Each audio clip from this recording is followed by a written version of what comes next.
The goal today is not necessarily accuracy, but I need to check the function of this AR compared to the powder charges that I've got with the primers and the bullet weights that I've got going on. So it's not necessarily about accuracy, but I do have my chronographer set up here, and I've only got a target set up about 50 yards, and I've only bore sighted this literally right now. So I'm not going to necessarily fix this, though I am going to look at the same point of aim constantly so we could have that consistently, and really just to see what the highest charge weight I can go with, and I'll be forming brass along the way.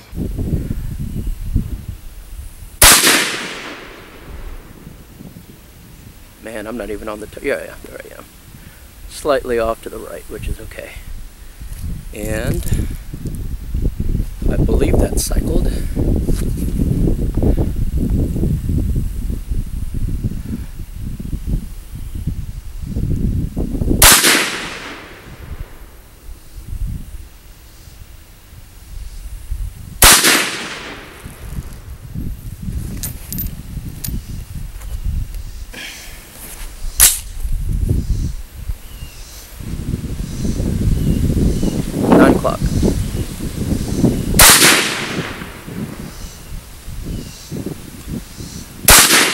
Did.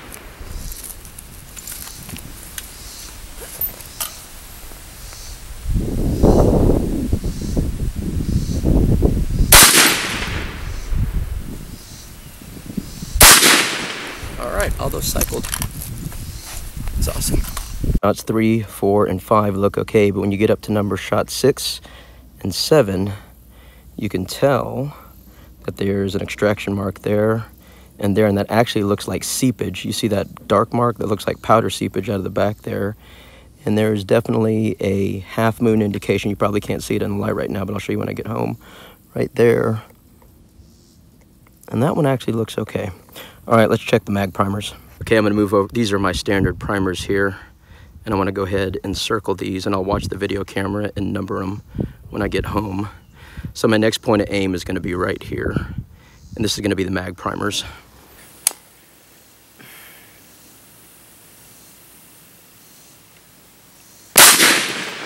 Ow.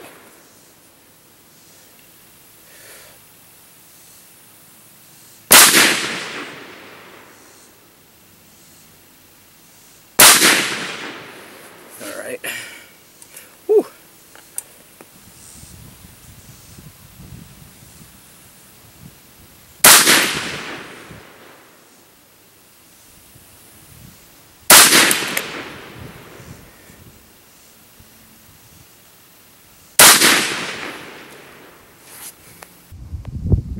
Man, oddly enough, all of the mag primers actually look okay. Somehow I misplaced my first shot here, or second one. I don't see any indication marks on the cases at all of extraction points. All right, let's move to the IMR 802808 XBR. I did not bring the best brass catcher here, and I might pay for it later. All right, this is the IMR XBR 8208, and I'm gonna go for the inside diamond 9 o'clock, which should splash farther out on the white part of the paper.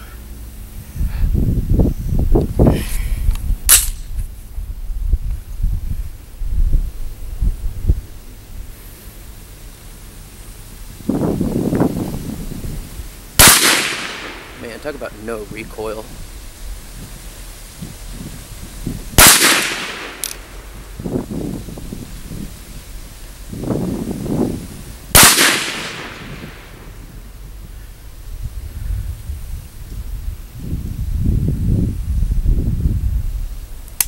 Oh, there's the first fail. I think that's the brass catcher's fault. Yeah. Let me do this real quick.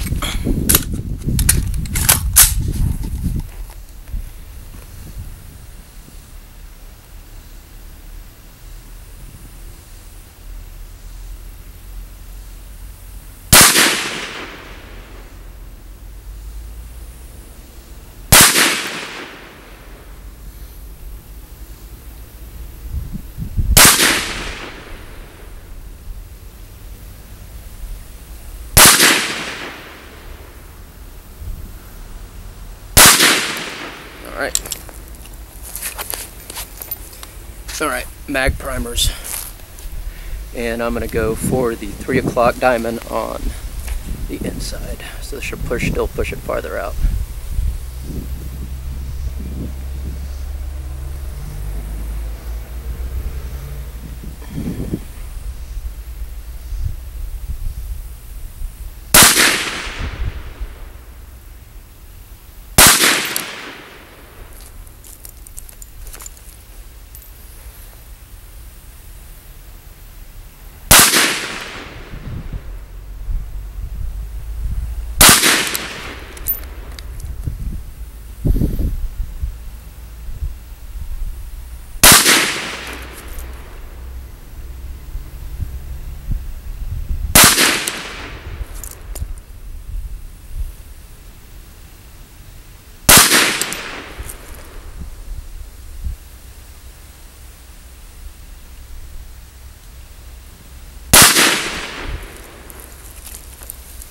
I am not finding any issues with the IMR 8208 XBR, and these primers actually look a lot more rounded, whether I'm using standard or the mag primers here. But I'm just gonna have to run it against velocity to see. I'll do a better check when I get home, but man, all these look really good. All right, let's swoop up to the Sierras. This is the standard primer. This is mag, and this is going to be a little bit more inaccurate. It was really hard for me to see that targeting spot there, but what I'm really chasing after is velocity jumps and seeing where the closest velocity jumps are there. Just like last time, I'm going to start at the outside 9 o'clock, work my way in 5 shots at a time.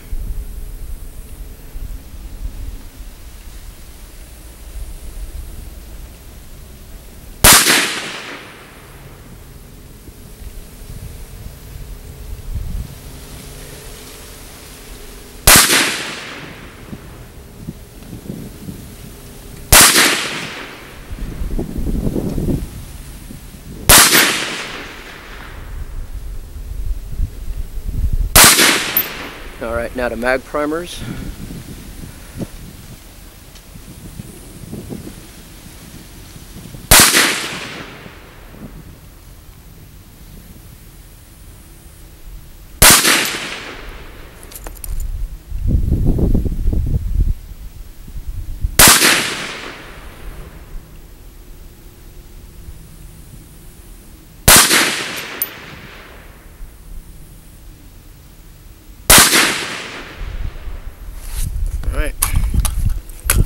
Recoil's a little bit more pronounced with that. Not too bad. Oh yeah, let me separate these bad boys. Oh. Ah.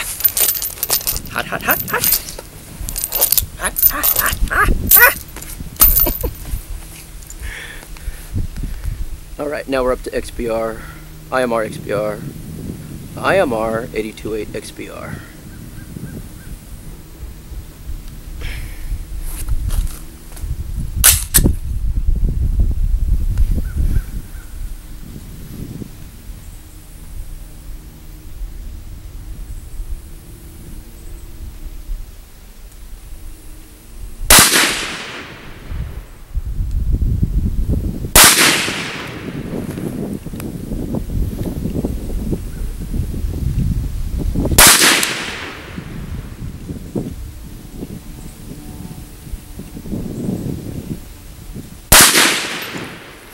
Okay, now I'm going to aim at the top part of the 12 o'clock so I can distinguish all these.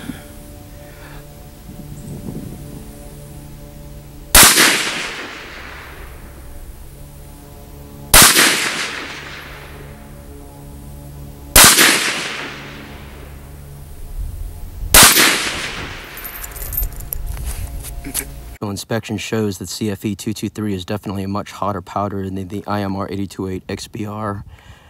As I shoot each round hotter, you can definitely see some gas leakage on that one right there. And I'm getting extraction marks right there. And that is 29.5 grains. And this is the mag primer. Look how light that primer strike is. I don't get that. But all these shot And just like last time, I'm not getting any extraction points. Actually, there's some right there. Again, 29.5 grain using the mag primers here. And let's jump over to the IMR 828 XBR. That one actually looks flat there. That's 30 grains with some extraction marks right there. And this is the mag primer. I'm seeing very little difference. I'm actually not seeing any extraction marks using the mag primer. That's really interesting to me. All right, we'll take this home and evaluate it there.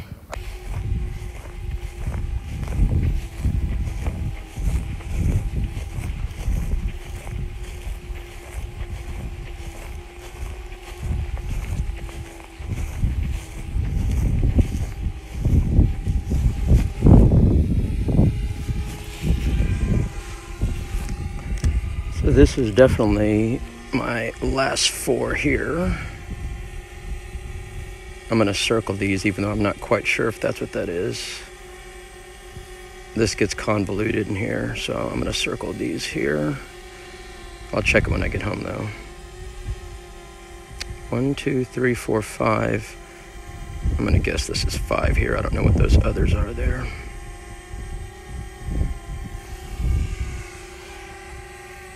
All right. After inspecting all the brass, seeing where the 5 grain velocity hops were, and confirming where the bullets were splashing in their center nodes, I've decided to go with the following 3 loads. For the Hornady 32 grain VMAX using CFE 223 with the CCI number 450 mag primer, I'm going to go with 30 grains of powder. That's getting me roughly 3920 FPS. And if you look right here, bullet shot number 16, 17, or 18 are all right in that horizontal line, which is perfect. Number 18 had some case issues with it, so I'm going to head and step it down half a step and use load 17, which is the 30 grains of powder. Again, for the same bullet, using the IMR 828 XBR, again with the CCI number 450 mag primer, I'm going to go with 28.5 grains of powder, which is getting me roughly 3900 FPS.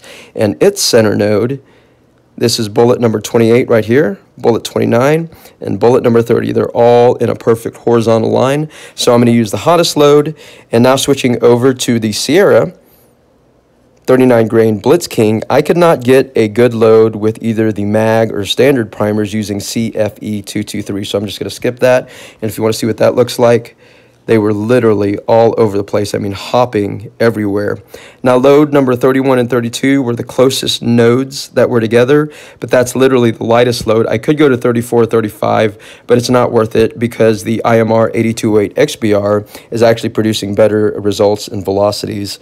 And again, using the 450 mag primer, 28.5 grains or 28 grains of powder, it's getting me roughly 2800 FPS.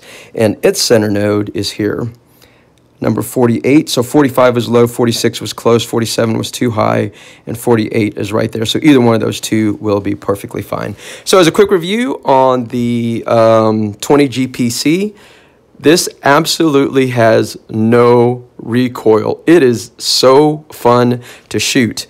And the other thing is that I discovered by accident, if you look real carefully right here, this top magazine is a 6.8 SPC, and I grabbed this one by accident. This is actually a 6.5 Grendel magazine, and I had absolutely no issues cycling either one. Now, the only concern that I have is that I am not getting anywhere near the velocities that I am seeing online. If you look at the 204 loads using the same 32 grain bullets, they are zipping that way up into the 4001, 4002, and probably guys who custom load could get a lot hotter than that. And also using the 40 grain bullets, they are getting that into the 3850s, and probably guys who are custom loading are getting that to a lot hotter. Now, I know up north they're using AR comp, and I could probably get a lot hotter velocities or a lot faster velocities using that powder, but I don't have any room in my case or in my stockpile anymore for any more powder. So I'm just going to go with what I got right now. We'll get a couple of rounds loaded up, take this out into the field, and kill us some coyotes.